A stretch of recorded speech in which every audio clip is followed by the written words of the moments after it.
안녕하십니까? 저는 온라인 교육기관에서 건축설비기사를 강의하고 있는 김성태입니다. 자, 오늘은 2014년도의 사회 문제풀이를 한번 해보겠습니다. 자, 건축 일반서부터 들어갈게요. 1번, 건축 바닥 전체가 기초판으로 된 기초를 무엇이라고 하느냐? 온통기초죠. 말 그대로. 2번, 목재 등으로 하여 벽과 반자가 맞닿는 곳에 마무리와 장식을 겸하기 위한 부재를 무엇이라고 하느냐? 반자 돌림대라고 합니다. 3번, 벽돌 벽에 배관, 배선, 기타용으로 그 층 높이에 4분의 3 이상 연속되는 세로 홈을 팔 때 그 홈의 깊이는 벽 두께의 최대 얼마 이상으로 해야 되느냐. 이거는 무슨 얘기냐면은, 이거는 이러한 어떠한 한 개의 층에 있는데, 여기 이렇게 벽돌이, 이게 벽돌이 이렇게 있다, 이거예요. 벽돌 쌓기가 있다.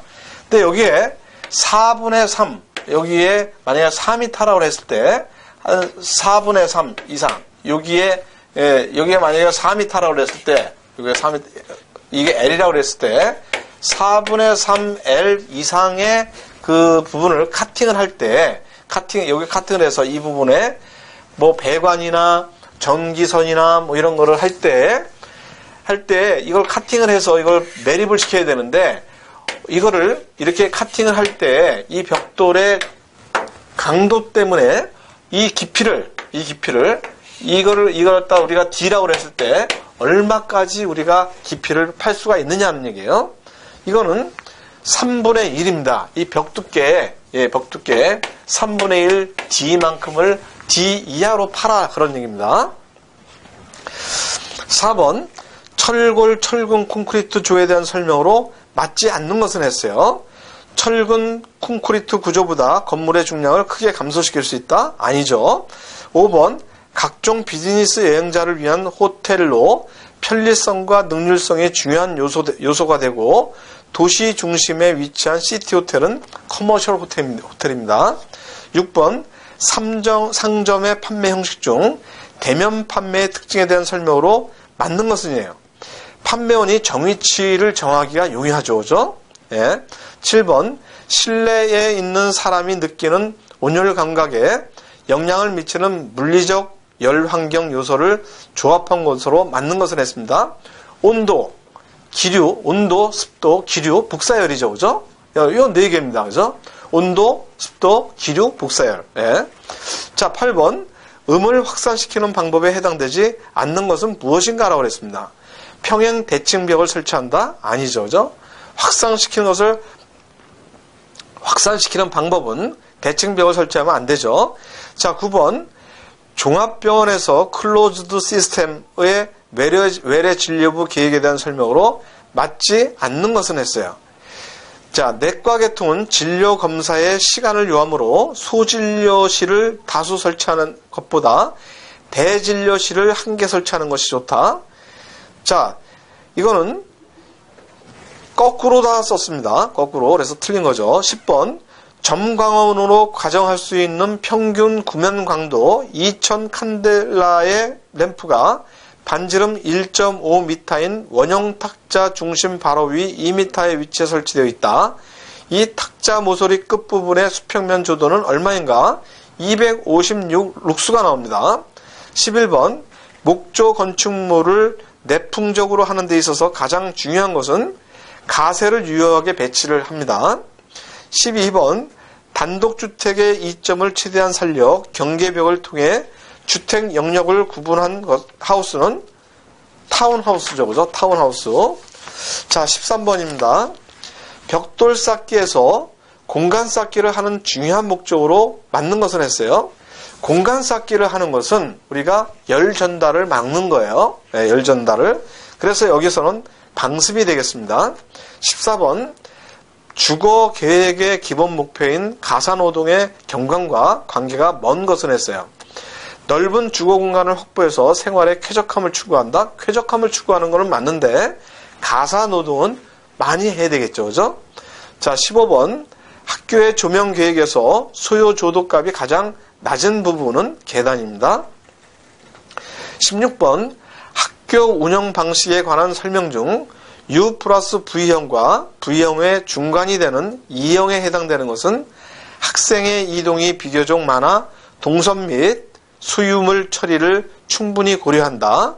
17번 상점을 계획할 때 고려할 사항으로 맞지 않는 것을 했어요. 종업원의 동선은 가능한 길게 하고 짧게 해야죠. 그죠? 종업원은 짧게 하고 손님은 뱅글뱅글 돌아서 이 점포 저 점포를 다 다니게 만들어줘야 되는 것입니다. 자, 18번 벽체나 지붕과 같은 구조체의 실외 쪽에 단열재를 설치하는 외단열의 장점에 대한 설명으로 맞지 않는 것을 했어요. 외단열이라는 것은 이러한 어떠한 실이 있다고 봤을 때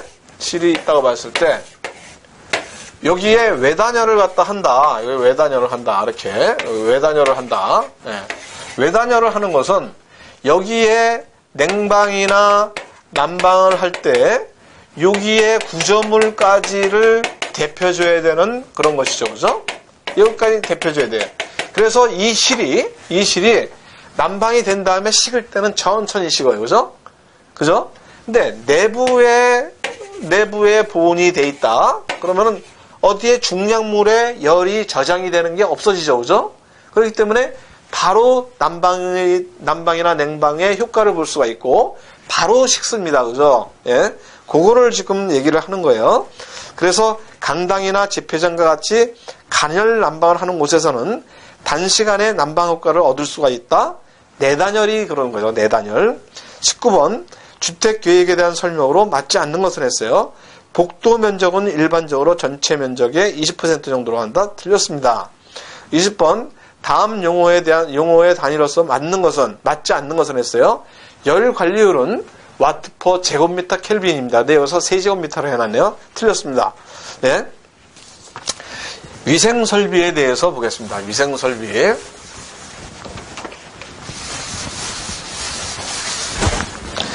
자, 21번입니다. 21번.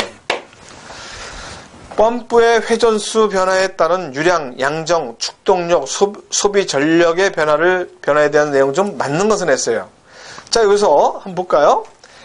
이거는 상사법칙이라고 해갖고, 상사법칙이죠. 그죠? 우리가 에너지 전략 측면을 검토를 할 때 꼭 필요한 검토 방법, 상사법칙.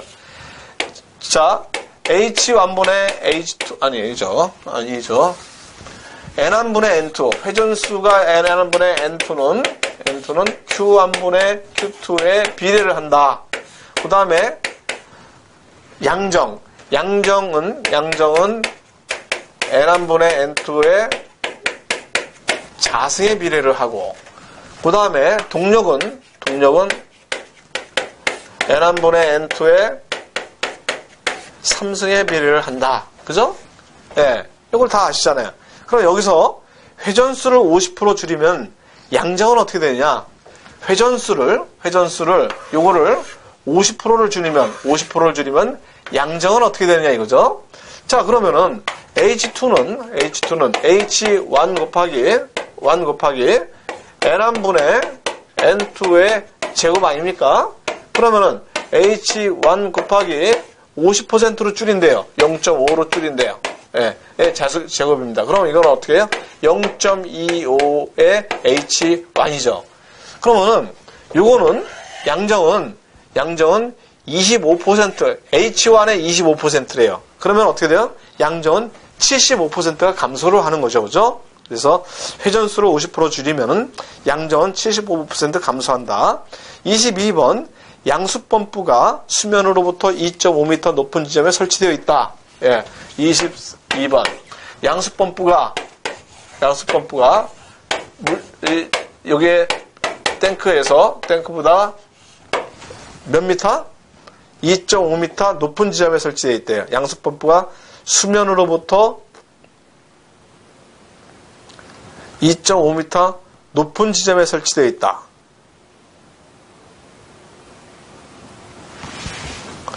양수펌프가 수면으로부터 2.5m 높은 지점에 설치되어 있다. 이때 수온이 32.5도씨이고 32.5도씨 물의 포화 증기압은 50kPa이며 수면 위에서 표준 대기압이 작용하고 있다. 이 양수펌프의 유효 흡입 양정은 얼마인가? 자, 유효 흡입 양정은 HA, 예, 이 표면에 여기에 여기 대기압 플러스 마이너스